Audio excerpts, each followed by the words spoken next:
अच्छा भाई, तो आज हम जिस टॉपिक को शुरू करते हैं उस टॉपिक का नाम है लेजर एंड जनरल लेजर। ठीक है। अच्छा, लास्ट टाइम मैंने आप लोगों को इसके बारे में थोड़ा सा इंट्रोडक्शन दिया था कि फैक्ट्री लेजर या जनरल लेजर क्या होता है।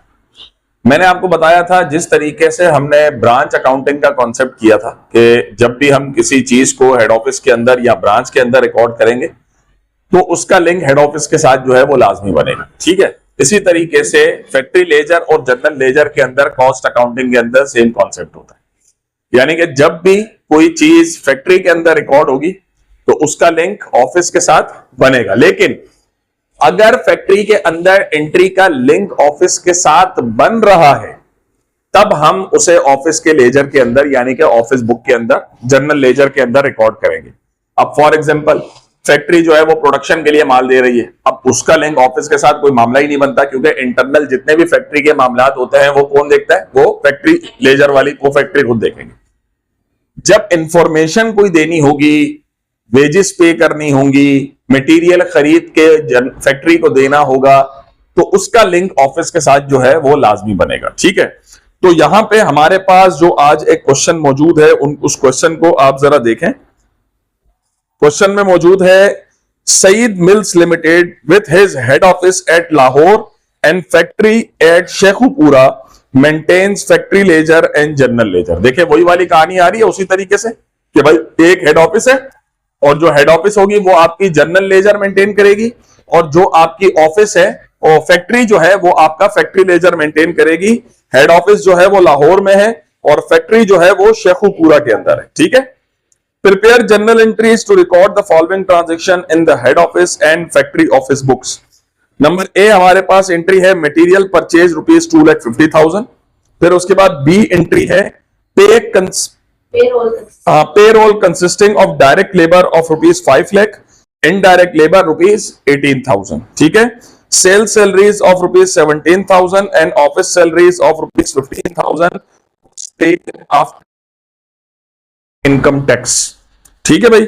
Vendors were paid ₹1,80,000 less discount 2%। जो वेंडर्स थे जिनसे हमने माल खरीदा था उनको हमने पे कर दिया और 2% हमें जो है वो डिस्काउंट मिला है। और closing goods costing ₹1 lakh and sold for ₹1,50,000।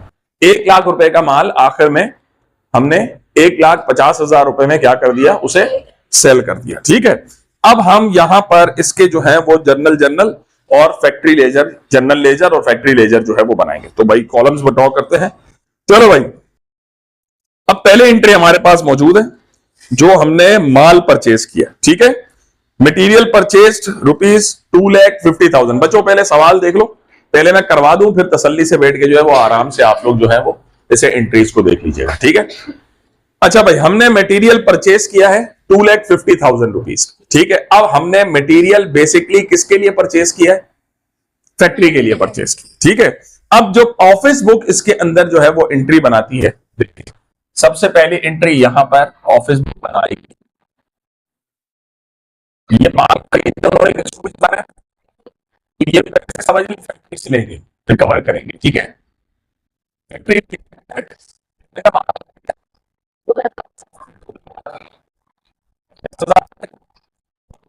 यहाँ पे कोई भी चीज होगी यहाँ पे उधार पे ही होगी, तो हमारे पास क्रेडिट यहाँ पे होगा वाउचर। यहाँ पे एक बात याद रखिएगा, डायरेक्ट पेमेंट हम किसी भी चीज की नहीं करते बिजनेस के अंदर। हम सबसे पहले उसके लिए क्या इशू करते हैं? वाउचर इशू करते हैं। अब वाउचर क्या होता है? वाउचर का मतलब यह होता है कि डायरेक्ट कभी भी कैशियर कैश नहीं देता। बिजनेस के अंदर जो इंटरनली मामलात होते हैं ना, वो अकाउंट्स डिपार्टमेंट से ऑफिस के बिल्कुल डिफरेंट होते हैं। ऑफिस डिपार्टमेंट क्या करता है? सबसे पहले वाउचर तैयार करता है, जितने का माल आया, जितने के पैसे थे, जो भी चीजें थी। जब वो वाउचर तैयार होता है तो उसे वाउचर पेएबल कह दिया जाता है। ठीक है। यानी कि उधार पे माल खरीदा, वो वाउचर तैयार होगा, फिर वो अकाउंट्स डिपार्टमेंट के पास जाएगा, वो उस वाउचर को क्लियर करेंगे चेक की तरह, और फिर उसके बाद वो उस वाउचर के बदले में आपको पेमेंट जो है वो दे। ठीक है। तो ये आपके पास एंट्री में जो हमारे पास पहली चीज आएगी, जो हमने क्या किया? मटेरियल परचेज किया। ठीक है। तो हमारे पास फैक्ट्री लेजर जो है, ये माल किसके पास जाएगा? फैक्ट्री के पास जाएगा। और हमारे पास क्रेडिट क्या हो जाएगा, वाउचर पेबल, के भाई हमने पेमेंट करनी है, उधार पे माल लिया, अभी तक पेमेंट की नहीं है। और जो आपकी ऑफ फैक्ट्री है उसके पास माल आ गया, वो आपके पास क्या एंट्री बनाएगी, मटेरियल आ गया ना, तो वो कहेगी मटेरियल, या आप रॉ मटेरियल भी लिख सकते हैं। कितने का माल आया उसके पास, 2,50,000 रुपए का। पेमेंट उसने किसको करनी है, फैक्ट्री को ऑफिस को करनी है। तो ऑफिस के लिए वो आपके पास अकाउंट क्या रिकॉर्ड करेगी, जनरल लेजर रिकॉर्ड। ये जनरल लेजर का मतलब इसने ये पैसे, जैसे मैंने आपको बताया हम जब ब्रांच अकाउंटिंग कर रहे थे, बिल्कुल ब्रांच अकाउंटिंग जैसे, अभी मैं उसी की तरफ आ रहा था। जैसे हम ब्रांच अकाउंटिंग में करते थे ना कि भाई हेड ऑफिस ने ब्रांच से पैसे रिसीव करने, तो हेड ऑफिस उस अकाउंट को जो है ब्रांच के अकाउंट को डेबिट करता है, ब्रांच ने हेड ऑफिस को पे करने हैं तो ब्रांच हेड ऑफिस के अकाउंट को पे करेगा। तो यहां पे कॉस्टिंग के अंदर ऑफिस फैक्ट्री लेजर और जर्नल लेजर के नाम से आपके पास कहानी आएगी। ठीक है, ट्रांजेक्शंस आपके पास बिल्कुल as it is same to same होंगे। अब आते हैं हम अगली ट्रांजेक्शन के ऊपर। अगली ट्रांजेक्शन में कह रहा है, अच्छा कह रहा है आपके पास payroll consisting of direct labour of ₹5 lakh, indirect labour ₹18,000, sales salaries of ₹17,000 and office salaries of ₹15,000 was paid after deducting 10% income tax। अब यहां पे आपके पास 4 किस्म की सैलरीज जो है वो ऑफिस ने पे करनी। ठीक है, डायरेक्ट लेबर फैक्ट्री का मामला है, लेकिन पेमेंट फैक्ट्री नहीं करती, पेमेंट ऑफिस करेगा। इनडायरेक्ट लेबर फैक्ट्री का मामला है, पेमेंट ऑफिस करेगा। ठीक है, तो अगर हम डायरेक्ट इनडायरेक्ट लेबर की बात करते हैं तो यहां पे आपके पास दूसरी एंट्री जो है वो क्या बन जाएगी, दूसरी एंट्री हम डायरेक्ट लेबर को किसके अंदर डालते हैं, याद करो, वर्क इन प्रोसेस के अंदर।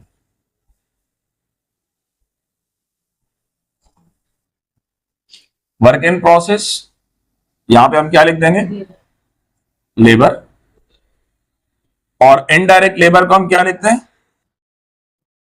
Factory overhead control. Job order costing में नहीं करते थे, फैक्ट्री ओवरहेड। डायरेक्ट लेबर कितनी की है, 5 लाख पूरे, 5 लाख। इनडायरेक्ट लेबर कितना है, 18,000। और क्रेडिट हम क्या करते थे, पेरोल क्रेडिट कर देते थे। यहां पे आप सिर्फ फैक्ट्री पेरोल लिख देंगे ताकि आपको पता लगे कि ये जो लेबर हमने पे करना है वो किसको पे करना है, फैक्ट्री को पे करना है। Factory payroll credit 5,18,000। अच्छा, जो बाकी ऑफिस सैलरीज और सेल्स सैलरीज है ये किसका काम है, ये ऑफिस का काम है। ठीक है, लेकिन उसके पैसे भी ये पे करेगा। तो आपके पास जो यहां पे दूसरी एंट्री बनेगी, हम सारे एक्सपेंसेस को एक ही अकाउंट के अंदर पेश करेंगे, और वो किस अकाउंट के अंदर पे करेंगे, पेरोल के नाम से। यानी कि एक्सपेंस है, एक्सपेंस बढ़ गया आपके पास, डेबिट हो गया। ठीक है, अब ये पेरोल आपके पास कितने, हम सारे यहीं पर इसकी कैलकुलेशन शो कर देंगे। 5 लाख डायरेक्ट लेबर है, 18,000 आपके पास इनडायरेक्ट लेबर है, और क्या है, सेल्स सैलरीज कितनी है, 17,000 है, और ऑफिस सैलरीज आपके पास है कितनी, 15,000।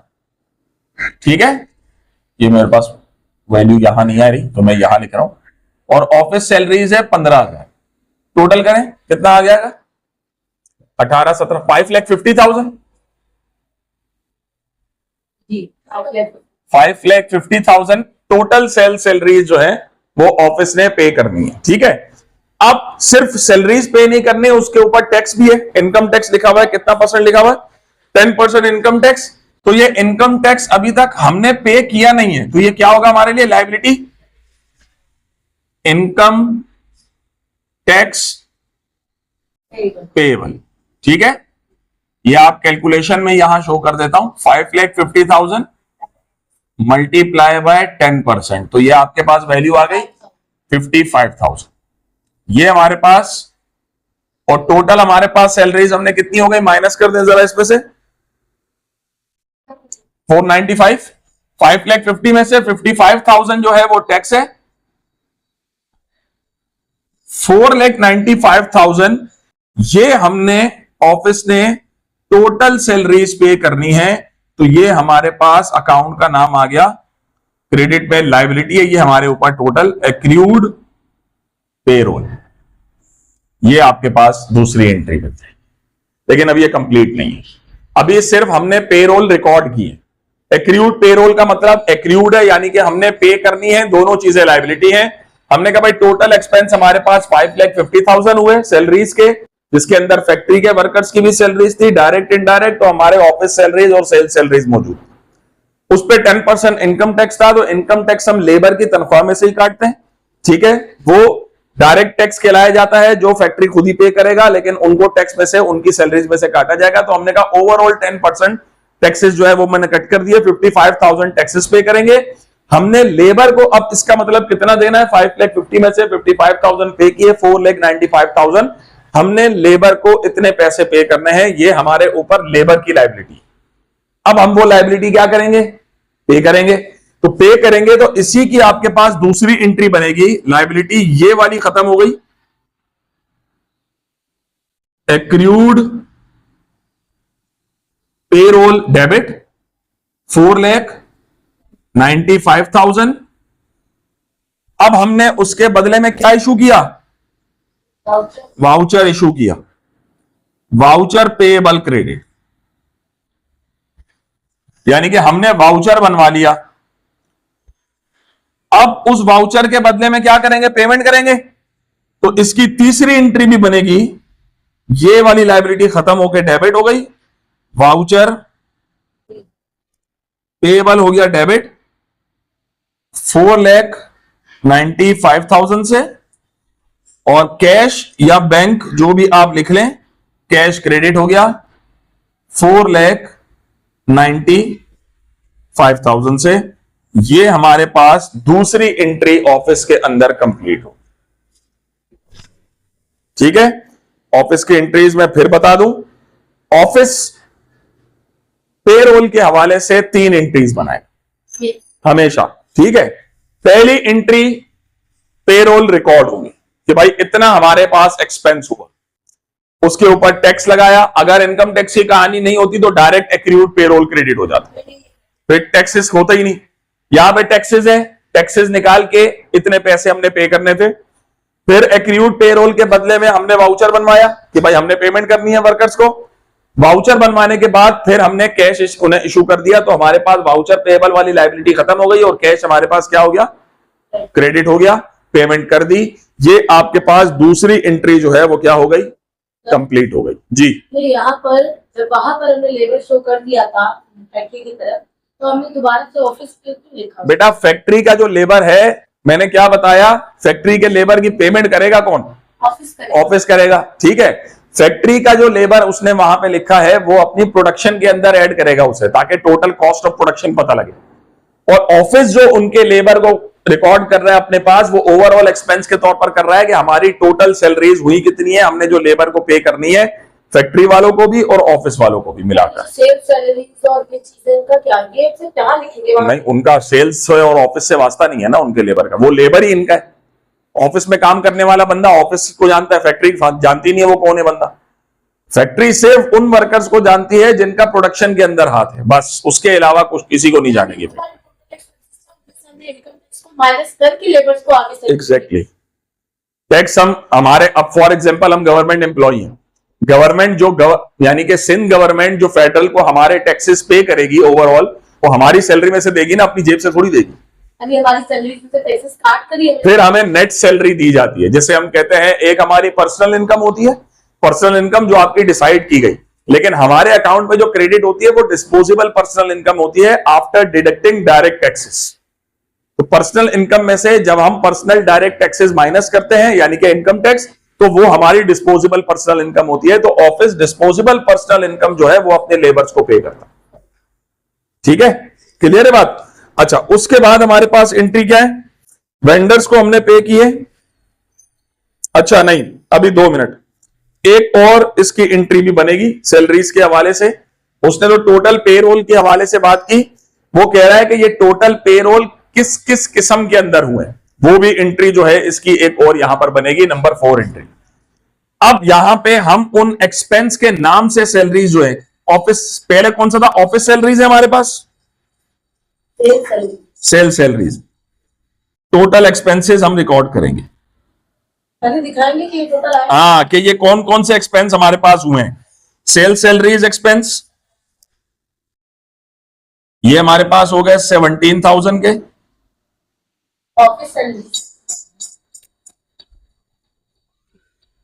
ऑफिस सैलरीज एक्सपेंस हुए हमारे, ये हमारे पास कितने के हुए? 15,000 के। और फैक्ट्री की कितनी सैलरीज थी? डायरेक्ट लेबर इनडायरेक्ट लेबर, दोनों मिलाकर, नहीं डायरेक्ट लिखेंगे, फैक्ट्री लेजर बस। लेजर तो 5,18,000। फैक्ट्री लेजर थी 5,18,000। ये हमारे पास टोटल एक्सपेंसेस थे। और क्रेडिट यहां पे हमारे पास एंट्री हो जाएगी पेरोल कि भाई इतने हमारे टोटल एक्सपेंसेस पे हुए, कितने हो गए? 5,50,000। लेबर की ये आपके पास 4 एंट्रीज बनेगी। पहले टोटल लेबर रिकॉर्ड होगा, फिर उनके वाउचर के थ्रू वाउचर इशू होगा, फिर वाउचर के थ्रू पेमेंट होगी, और फिर उन एक्सपेंसेस को, सैलरीज को हम सारी चीजें डिफरेंट अलग अलग करके लिखेंगे। हाँ, कि भाई हमारे पास ऑफिस के कौन से एक्सपेंस थे और फैक्ट्री के कौन से सैलरीज के एक्सपेंस थे। 4 एंट्रीज बनेगी दूसरे नंबर वाली एंट्री की, जो आपकी किसकी एंट्री है? ऑफिस के अंदर। अब देखिए भाई, मैंने आपको बताया था कि जब भी जो सैलरीज बनती हैं वो फैक्ट्री किसको इन्फॉर्म करेगा? ऑफिस को करेगा ना। तो भाई ये जो फैक्ट्री पेरोल थे, ये हमारे पास हमने ट्रांसफर कर दिए ऑफिस के पास कि भाई हमारे इतनी सैलरीज जो है वो रिकॉर्ड हुई हैं। तो ये आपके पास फैक्ट्री पेरोल डेबिट, जो सैलरीज थी 5,18,000 से, और हमने उन्हें इन्फॉर्म किया, सॉरी, जर्नल लेजर क्रेडिट, 4,25,000। नहीं उतना ही, जर्नल लेजर क्रेडिट 5,18,000। ठीक है, ये जो फैक्ट्री लेजर रिकॉर्ड हुआ ना 518, तो ये जनरल लेजर रिकॉर्ड वो इन्फॉर्म करेगा ना, भाई इतनी सैलरीज हमारी हुई हैं, ये पे करो आप। तो उन्होंने उनको इन्फॉर्म किया। हाँ, फैक्ट्री ने ऑफिस को इन्फॉर्म किया। ठीक है, इसकी 4 और उसकी 2 एंट्रीज बनेगी। ये आपके पास लेबर की कहानी है। अच्छा, अब उसके बाद इसे मैं मिटाता हूं। वाह क्या बात। अच्छा जी, अब उसके बाद हमारे पास नंबर 3 एंट्री, जो क्वेश्चन की नंबर 3 एंट्री, क्वेश्चन की नंबर 3 हमारे पास मौजूद है। Vendors were paid ₹1,50,000 less discount 2%। हमने वेंडर्स को पे किया, तो वेंडर को ऑफिस पे करेगा, फैक्ट्री पे करेगा? ऑफिस पड़ेगा। ठीक है, वेंडर का उसका मामला नहीं है। तो यहां पे हमारे पास अकाउंट्स पेएबल डेबिट हो गया। कितने पे करने? 1,50,000 रुपए। ठीक है, अकाउंट्स पेएबल नहीं, सॉरी, वाउचर इशू किया था, वो पेमेंट अब हुई है, वाउचर पे, अकाउंट्स पेएबल नहीं आएगा, वही मैंने कहा। वाउचर पेएबल 1,50,000 से डेबिट, पेमेंट बैंक से की, बैंक क्रेडिट, लेकिन हमने क्या, वो तो माल इशू करने की पहली एंट्री क्या थी? Material, factory ledger debit, voucher payable credit, liability बड़ी थी, हमने वाउचर इशू किया था, पेमेंट अब कर रहे हैं वाउचर की, वो सिर्फ पेरोल की थी। ये मटेरियल जो खरीदा है ना, ये उसकी एंट्री, यानी वो सैलरीज की भी अलग है, वेंडर ये वेंडर्स की है पेमेंट। हाँ, ये जो माल के बदले में जो पैसे दे रहे हैं वो एंट्री अलग है। वाउचर पेएबल 1,50,000 से डेबिट, 150 का कितना परसेंट है डिस्काउंट? 2% निकालो, 3,000 रुपए बनेगा।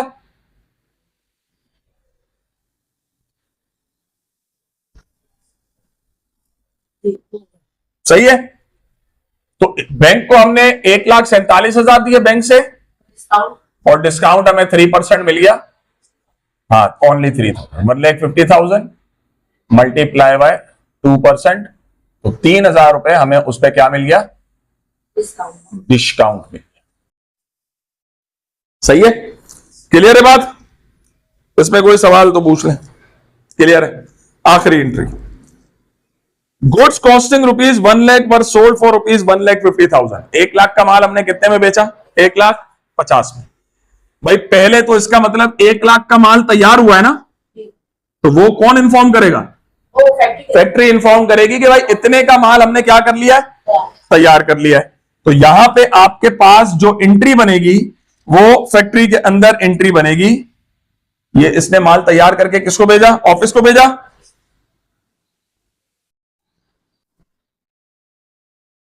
Journal ledger debit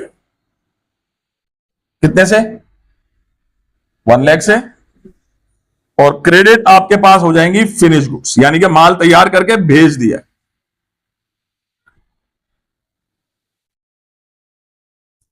finish goods credit 1 lakh से, ठीक है। ऑफिस एंट्री हमारी नॉर्मली जो बनती है कॉस्ट ऑफ गुड्स सोल्ड वाली, वो बनाएगा। Cost of goods sold debit 1 lakh, माल बेच दिया।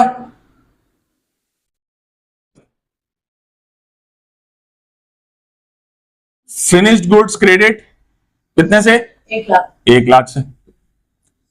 और दूसरी इसी की entry account receivable debit, 1 lakh का माल हमने कितने में बेचा है? 1,50,000 में। बल्कि इधर ना फिनिश गुड्स की जगह आप एक काम करें, फैक्ट्री लेजर कर दें। जनरल लेजर आया ना ये, कि भाई ये फैक्ट्री लेजर का माल आ गया हमारे माल, हमने ये कॉस्ट ऑफ गुड्स सोल्ड, यहां पे फैक्ट्री लेजर कर दे तो ज्यादा बेहतर है। और अकाउंट रिसीवेबल 1,50,000 और क्रेडिट हमारे पास क्या हो जाएगी? सेल्स 1,50,000। यहाँ पे अकाउंट रिसीवेबल तो लिखा, उधार पे माल बेचा है। उधार पे भी परचेज किया था वहां पर। हाँ, माल जब भी यहां पे आपके पास जब भी क्वेश्चन में अगर लिखा हुआ मेंशन ना हो तो वो उधार ही रिकॉर्ड किया, ठीक है। यहाँ खत्म। यहां पे ये चीज है, कहानी मुक्त।